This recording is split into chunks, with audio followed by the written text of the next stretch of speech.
Hi friends, இன்றைக்கி நான் கீரை தாங்க கடைய போகிறேன். எப்படி கடையிறதுன்னு காட்டுறேன் வாங்க. கீரை, பச்சை மிளகா, வெங்காயம், தக்காளி.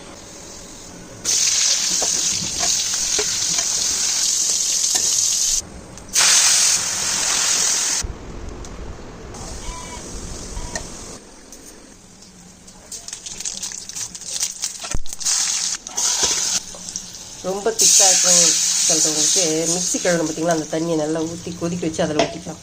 போடணுங்க, புளி போட மறந்துட்டேன் நான். புளி நீங்கள் போட்டுக்கோங்க.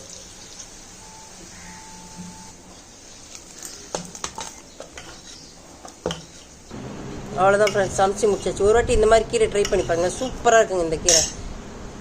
சாதம், உருளைக்கிழங்கு வறுவல், எப்போதும் போல் நம்ம டீ, பையனுக்கு வந்து தேன் தண்ணி வச்சுருக்கேன், சாப்பாடும் கட்டிட்டேன்.